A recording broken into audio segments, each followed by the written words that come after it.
Alex runs a small coffee shop in the heart of Austin, where everything is handmade, from lattes to early morning loaves of bread.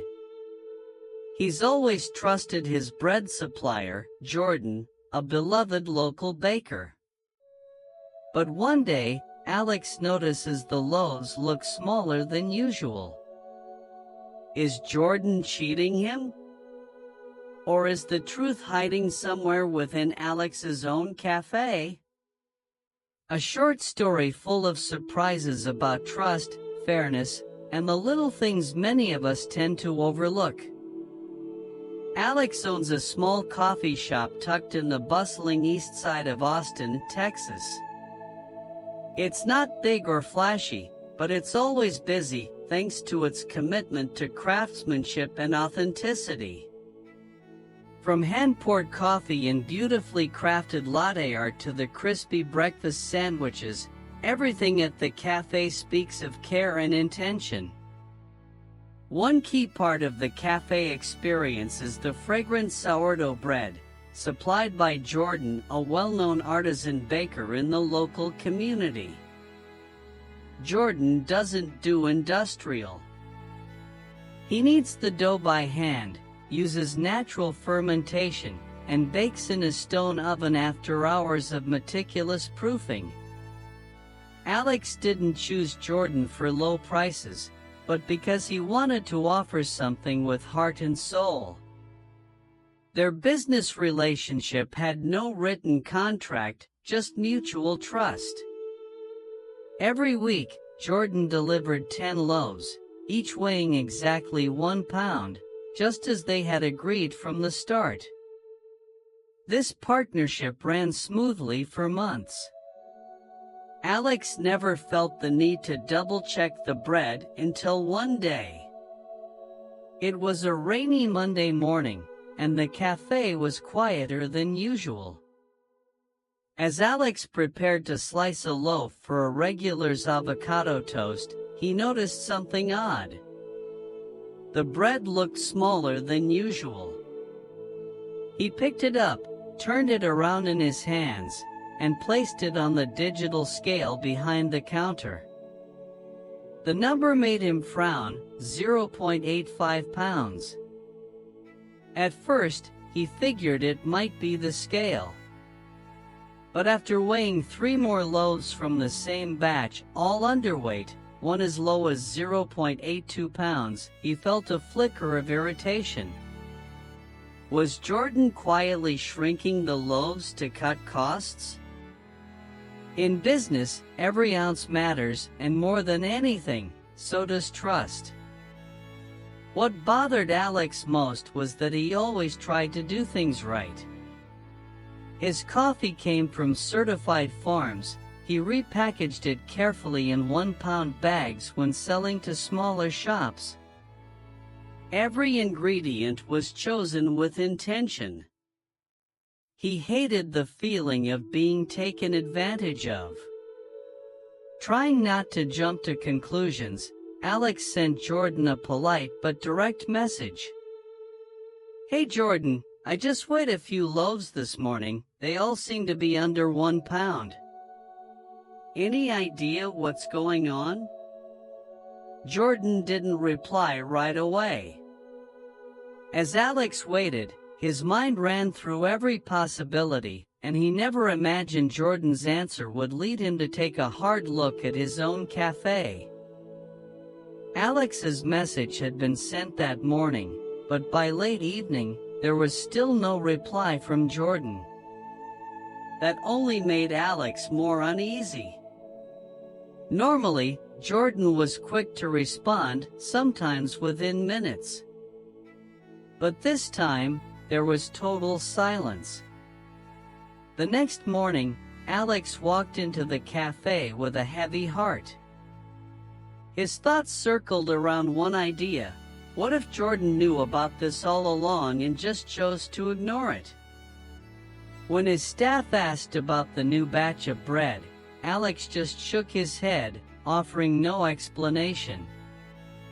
He didn't want to cast blame when things weren't clear, but he couldn't deny the creeping feeling of betrayal.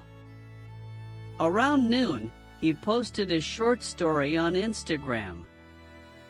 When you believe someone puts quality first, but the truth makes you question everything. Honesty is still the most important thing in business.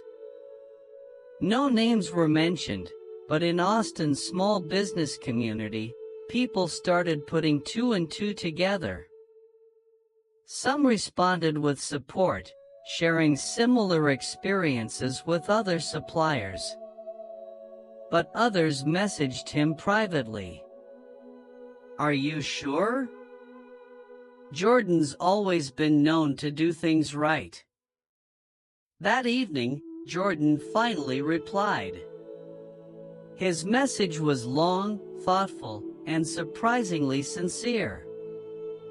"Hey Alex, sorry for the late reply. I've been visiting my mom in Houston and haven't checked my phone much. About the loaves being under a pound, honestly, I don't use a digital scale. I've always used the bag of coffee you send me each week as the counterweight. Your bag says 1 pound, so I balance it on one side of my manual scale, then portion the dough until it matches on the other side. I figured that was the fairest way to do it. I never meant to short you." Alex read the message over and over, speechless. At first, he felt shocked. Then came doubt and slowly, realization. He had never actually checked the weight of the coffee bags he sent out. They were roasted in-house, packed by hand, labeled manually. He trusted his team had done it right, but he'd never verified it himself. It was entirely possible that the very coffee bags Jordan used to weigh his dough had never truly weighed 1 full pound. The feeling of betrayal began to give way to something else: confusion, maybe even humility. Alex realized he'd been quick to judge Jordan when he himself might have been the source of the misunderstanding all along. He sat in silence for a long while, staring at the scale behind the counter. The same scale he had used to accuse someone else, but had never once used to examine his own process. And then, a thought struck him.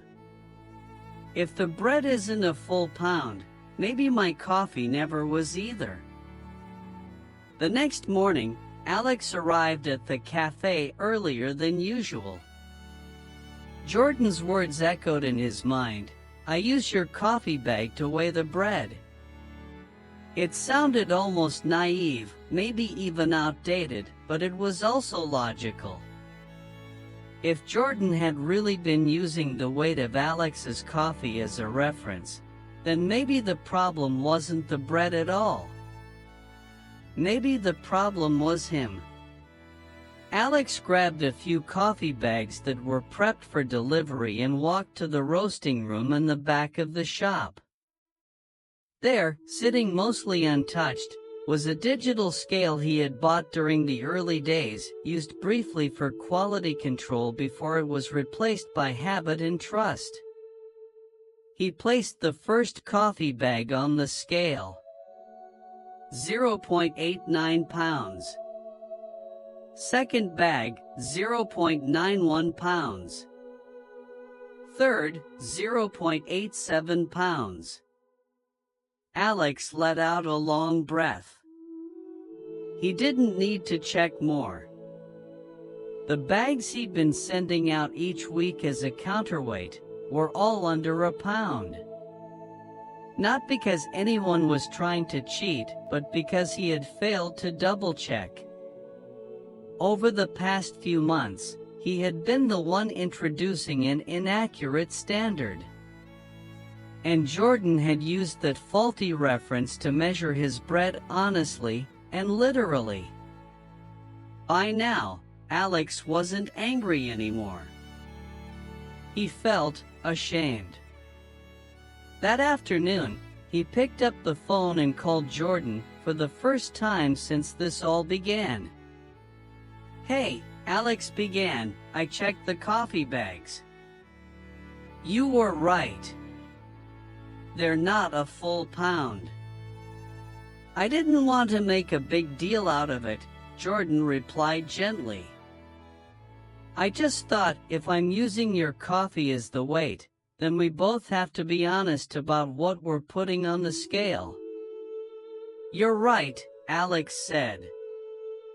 "I jumped to conclusions. I even posted something vague about it online. I'm sorry." There was a pause. Then Jordan chuckled softly. "Hey, we all screw up. What matters is we fix it."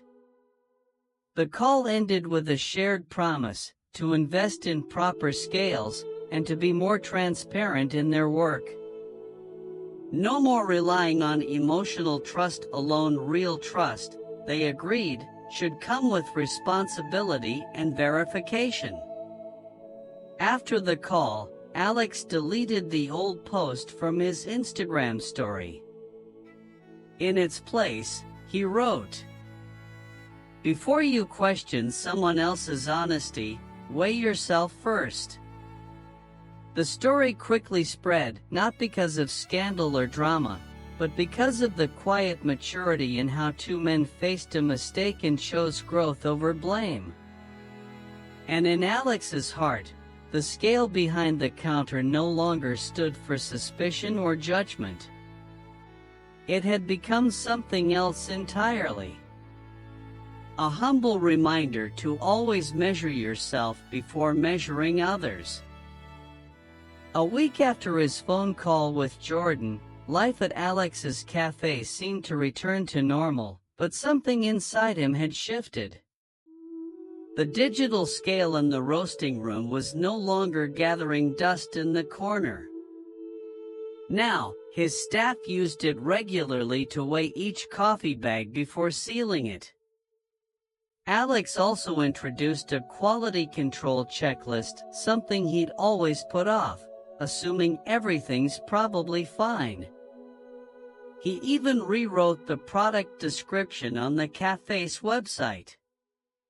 "We guarantee that every bag of coffee weighs exactly 1 pound, no more, no less. Because you deserve to get exactly what you trusted us for." But what surprised Alex most was the response from the community. After he posted a short reflection on the incident and how both sides had handled it, messages began to pour in from customers and fellow small business owners, thanking him for his honesty. One baker wrote, "Your story made me double-check my oven. Turned out the temperature was off by a few degrees for the past month, affecting my bread quality without me even knowing." A customer commented, "It's so easy to judge others. Your story reminded me to slow down and look at myself first." And of course, Jordan, the baker who had nearly been labeled the untrustworthy one, was no longer just a supplier. He and Alex began collaborating more deeply, even testing out new bread recipes exclusive to the cafe. Together, they hadn't just corrected a mistake, they turned it into shared growth. Alex came to realize, trust doesn't come from someone seeming nice or looking professional. It comes from consistent, responsible actions, day after day. During a weekend team meeting, Alex told his staff, "It's easy to say integrity is our core value. But ask yourself, how often do we actually check ourselves before doubting someone else?" The room went quiet. But from that day on, no one overlooked the small things, not the weight of a coffee bag, not the thickness of a slice of bread. That lesson wasn't just for business owners. It was for everyone. In life, you get back exactly what you give, whether it's honesty, respect, or carelessness.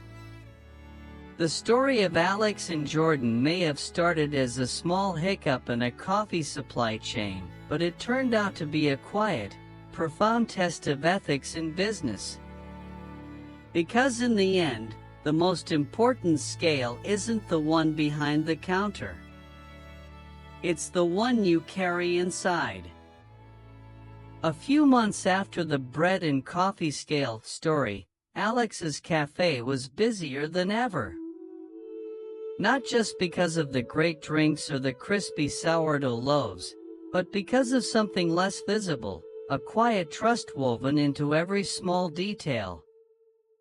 Customers could feel it in the way the staff offered thoughtful recommendations, in the careful way each product was packed, and in the honest little stories Alex continued to share online. One day, at a local entrepreneurship workshop, Alex was invited to speak about running a business. He didn't talk much about marketing strategies or cost optimization.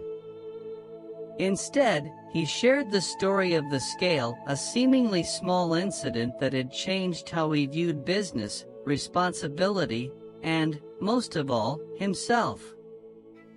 At first, he said, I thought I was being cheated. I saw myself as the victim. But when the truth came out, I realized no one had fooled me except myself. The room fell silent. I placed trust in my supplier, but I didn't hold myself to the same standard. I expected Jordan to get it right, while I let things slide on my end. People say trust is something that needs to be built. That's true. But it can't be built from only one side. Someone in the audience raised a hand. Did you feel embarrassed, posting a public apology like that? Alex smiled. At the time, yeah. But I've learned this. Being embarrassed once is better than losing credibility forever. The real lesson Alex took away wasn't just about using the right scale or setting up quality checks. It was the deeper understanding that trust isn't something we can assume, it's the result of consistent, responsible action. His story with Jordan slowly became a quiet example in Austin's small business community. Not because it was dramatic or sensational, but because it was relatable. Everyone, at some point, has been an Alex, quick to doubt others before checking themselves. And many have also been a Jordan, doing the right thing, only to be misunderstood. In a world that often rewards speed, visibility, and winning at all costs, honesty can feel like a luxury. But in truth, it's the most sustainable edge there is. Because integrity isn't just a moral value, it's a long-term business advantage. And whether you're running a small cafe, freelancing, or managing a large team, the lesson of the scale still holds. Before you demand integrity from others, always weigh yourself first.